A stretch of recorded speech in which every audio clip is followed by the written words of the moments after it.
നമസ്കാരം, തൊഴിൽജാലകത്തിലേക്ക് സ്വാഗതം. ഇന്ന് വ്യത്യസ്തമായ ഒരു ജോലി ഒഴിവിനെ കുറിച്ചാണ് പറയുന്നത്. ജോലി ഒഴിവ് എന്നല്ല, വ്യത്യസ്തമായ ഒരു ജോലിയെ കുറിച്ചാണ് പറയുന്നത്. ലോകമെമ്പാടും ആളുകൾക്ക് വൻ പ്രതിഫലം നൽകുന്ന നിരവധി അപൂർവവും രസകരവുമായ ജോലികൾ നിലവിലുണ്ട്. കഠിനാധ്വാനത്തെക്കാൾ ഉപരി പ്രത്യേക താല്പര്യങ്ങളും നിരീക്ഷണ പാടവവും ഉള്ളവർക്കാണ് ഇവ അനുയോജ്യമാകുന്നത്.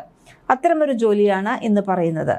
തിരക്ക് പിടിച്ച നഗരജീവിതത്തിൽ നിന്നും ശ്വാസം മുട്ടിക്കുന്ന ഓഫീസുകളിൽ നിന്നുമെല്ലാം മാറി മേഘങ്ങൾ തൊട്ടുരുമി നിൽക്കുന്ന ശാന്തമായൊരു പർവ്വത ശിഖരത്തിൽ ഇരുന്ന് ജോലി ചെയ്യുക. ഇത് ഏതൊരു ഉദ്യോഗാർത്ഥിയുടെയും മനോഹരമായ ഒരു സ്വപ്നമായിരിക്കും. എന്നാൽ വെറുതെ മേഘങ്ങളെയും പ്രകൃതിയെയും കണ്ടിരിക്കാൻ മാത്രം ഒരു മാസത്തേക്ക് 8,50,000 രൂപ ശമ്പളം ലഭിക്കുകയാണെങ്കിലോ? കേൾക്കുമ്പോൾ വളരെ അവിശ്വസനീയമെന്ന് തോന്നുമെങ്കിലും ചൈനയിലെ ഒരു ചെറുപ്പക്കാരന് ഇത് കേവലം ഒരു സ്വപ്നമായിരുന്നില്ല, മറിച്ച് യാഥാർത്ഥ്യമായിരുന്നു.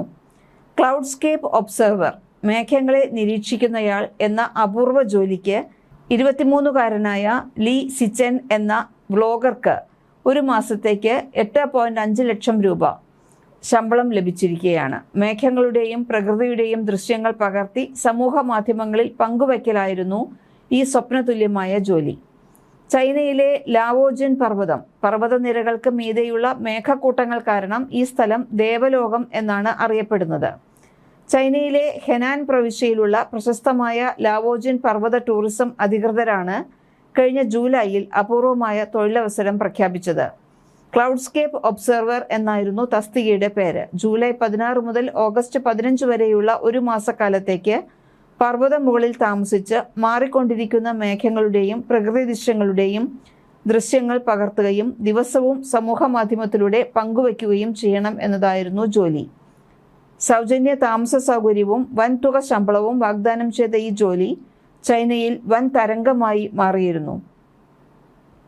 ജനങ്ങൾ ഇതിനെ സ്വപ്ന ജോലി എന്നും മാലാഖമാരുടെ ജോലി എന്നുമൊക്കെയാണ് വിശേഷിപ്പിച്ചിരുന്നത്.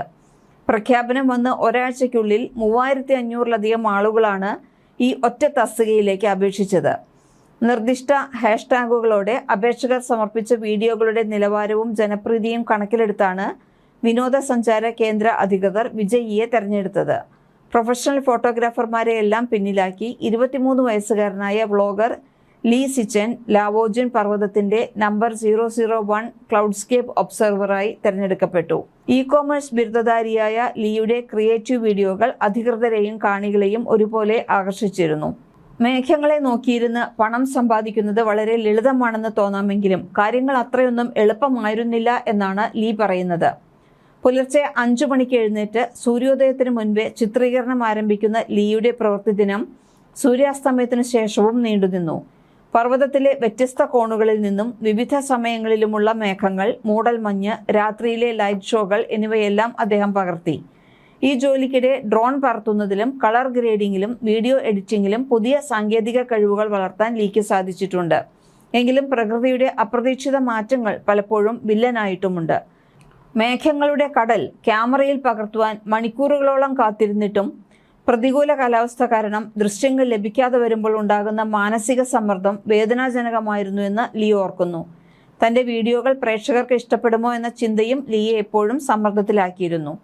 മധ്യ ചൈനയിലെ ഹെനാൻ പ്രവിശ്യയിലെ ലുവാൻ ചുവാൻ കൗണ്ടിയിലാണ് ലാവോജിൻ പർവ്വതം സ്ഥിതി ചെയ്യുന്നത്. മേഘങ്ങളുടെ കടൽ എന്ന് വിശേഷിപ്പിക്കപ്പെടുന്ന പ്രകൃതി ദൃശ്യങ്ങൾക്ക് പേരുകേട്ട ഈ പർവ്വതത്തിന് 2000 വർഷത്തിലധികമാണ് പഴക്കം. താവോയിസത്തിന്റെ സ്ഥാപകനായ പുരാതന ചൈനീസ് തത്വചിന്തകൻ ലാവോ ത്സുവുമായി ബന്ധപ്പെട്ട പുണ്യഭൂമി കൂടിയാണ് ഇത്. ഇന്ന് ചൈനയിലെ വിനോദസഞ്ചാര മേഖലയിലെ ഏറ്റവും ഉയർന്ന റാങ്കിങ്ങായ 5A റേറ്റിംഗ് ലഭിച്ച പ്രമുഖ വിനോദസഞ്ചാര കേന്ദ്രമാണ് ലാവോജിൻ പർവ്വതം. കഠിനാധ്വാനവും സമ്മർദ്ദവും നിറഞ്ഞതായിരുന്നുവെങ്കിലും ഒരു മാസത്തെ ഈ അനുഭവം തന്റെ ജീവിതം മാറ്റിമറിച്ചു എന്നാണ് ലീ പറയുന്നത്. ഭാവിയിലും ഇത്തരത്തിലുള്ള ക്ലൗഡ്സ്കേപ്പ് നിരീക്ഷകരെ നിയമിക്കുമെന്നാണ് ചൈന സൂചന നൽകിയിട്ടുള്ളത്. കൂടുതൽ തൊഴിൽ വാർത്തകൾക്ക് തൊഴിൽജാലകം സബ്സ്ക്രൈബ് ചെയ്യും.